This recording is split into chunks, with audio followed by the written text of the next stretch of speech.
ঠিক বলে বোঝাতে পারবো না কতটা আনন্দ পেয়েছি, কতটা ইমোশনাল হয়েছি। ঠিক ততটা ইমোশনাল হয়েছি যতটা একটা চ্যানেল ক্রিয়েট করে একজন ক্রিয়েটার সে ভিডিও কন্টেন্ট আপলোড করে, সাবস্ক্রাইবারদের তরফ থেকে ভালোবাসা পায়, সাপোর্ট পায়, এইগুলো যখন ঘটে যতটা ইমোশনাল হই ততধিক ইমোশনাল হয়েছি আজকে একটা বিষয় দেখে। একজন ভাইয়ের কথা বলি, আরিয়ান রহমান এই ভাইয়ের নাম। আমরা খুব সামান্য কন্টেন্ট ক্রিয়েটার, আমরা খুব বেশি বড় কেউ নই, কিন্তু তোমাদের ভালোবাসা, তোমাদের সাপোর্ট নিয়ে যেভাবে আমরা ধীরে ধীরে ধীরে ধীরে এগিয়ে চলেছি, আমি আশা রাখবো শেষ দিন পর্যন্ত তোমাদের এই সাপোর্ট, এই ভালোবাসাটা আমরা পাবো। আরিয়ান রহমান আমাদের একটা ছবি স্কেচ করে দিয়েছে এবং তোমরা নিশ্চয়ই থাম্বনেলে সেই ছবিটি দেখেছো। আমরা বেনারসে গিয়ে সাকিব ভাইয়ার সঙ্গে যে ছবিটি তোলবার সুযোগ হয়েছিল আমাদের, সেই ছবিটা সে স্কেচ করেছে এবং আমরা গতকালই আমাদের পেজ থেকে একটি ছবি শেয়ার করেছিলাম। আরিয়ান রহমান প্রচণ্ড ভালো একজন আর্টিস্ট, মানে জাস্ট কোনো কথা হবে না, পেন্সিল স্কেচটা না বলে বলে করে। এত গুণী একজন শিল্পী, একটি বাচ্চা ছেলে, কি ভালো লাগলো। এবং যখন দেখতে পাচ্ছি চোখের সামনে একজন সাপোর্টার এতটা সাপোর্ট করতে পারে, সে যে তার এই কষ্টটা যে সে আমাদের জন্য করেছে, পরিশ্রমটা যে আমাদের জন্য করেছে, সে যে এতটা সময় দিয়ে আমাদের ছবিটা এঁকেছে, এটা তো আমাদের কাছে এত বড় একটা পাওয়া। এটা তো বলে বুঝিয়ে শেষ করতে পারবো না, সত্যি শেষ করতে পারবো না। এটা একটা আলাদাই মানে আনন্দ হচ্ছে, মনে হচ্ছে যে না আমরা এগোতে পারছি। জানো তো, আবার একটা কথা বলি, সাকিব ভাইয়াকে নিয়ে ভিডিও বানাই বলে কত মানুষের কত কথা শুনতে হয় ভাবতে পারবে না।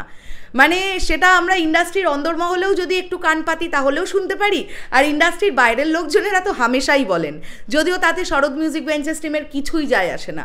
শরৎ মিউজিক বেঞ্চেস টিম যখন যে কাজ করেছে তখন সেটা ভালোবেসে করেছে, আর আজও আমরা সাকিব ভাইয়াকে ভালোবেসে, বাংলা সিনেমাকে ভালোবেসে সাকিব ভাইয়ার সিনেমা নিয়েই কথা বলি। আমরা কিন্তু তার ব্যক্তিগত লাইফ, তিনি কবে কি করলেন, তিনি কোথায় বেড়াতে গেলেন, এইগুলো আমাদের কন্টেন্টের বিষয়বস্তু নয় বন্ধুরা। সাকিব ভাইয়ার সিনেমা নিয়ে যতটা বলার দরকার আমরা ততটাই বলি। আমাদের পরিধিটা সাকিব ভাইয়ার সিনেমা পর্যন্ত, আর আমরা ওটাতেই থাকতে স্বাচ্ছন্দ্য বোধ করি বেশি। হতে পারে অনেক মশালাদার খবর করলে হয়তো অনেক বেশি ভিউজ পেতাম, দরকার নেই আমার ভিউজ পাওয়ার। আমি তো মানুষটাকে ভালোবেসে তার সিনেমা নিয়ে আলোচনা করি। ইতিমধ্যে দাঁড়িয়ে বাংলাদেশের বেশ কিছু পরিচালকদের সঙ্গে আলাপ হয়েছে, বেশ কিছু অভিনেতা অভিনেত্রীদের সঙ্গে আলাপ হয়েছে, অনেক গুণীজনদের সান্নিধ্যে আসতে পেরেছি, ফোনে কথা হয়েছে, মেসেজে কথা হয়েছে। তারা যে এতটা আপন করে নিয়েছেন, এটাই অনেক ভালো লাগার একটা ব্যাপার। আর এই আরিয়ান ভাইয়ের মতন ভাইয়েরা যারা আছো, প্রত্যেকটা মুহূর্তে শরৎ মিউজিক বেঞ্চার্স টিমকে এইভাবে সাপোর্ট করে যাচ্ছ, তোমাদের সকলকে জানাই আন্তরিকভাবে কৃতজ্ঞতা শরৎ মিউজিক বেঞ্চার্স টিমের তরফ থেকে। আজকে এই ফটোটা আমাদেরকে এতটা ইমোশনাল করতে পেরেছে, আজকে এই ফটোটাকে নিয়ে একটা আলাদা ভিডিও বানালাম। তোমরা অবশ্যই কিন্তু কমেন্ট বক্সে জানিও আরিয়ান ভাইয়ের আঁকা এই ফটোটা তোমাদের কেমন লাগলো।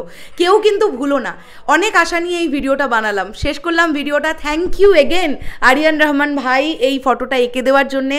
আমাদের সবার খুব পছন্দ হয়েছে, আমরা অনেক কৃতজ্ঞ তোমার কাছে এতটা ভালোবাসা আমাদেরকে দেওয়ার জন্যে।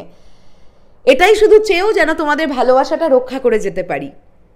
শেষ করলাম ভিডিওর, দেখা হচ্ছে আবার খুব শিগগিরই। তাহলে এখনের জন্যে টাটা।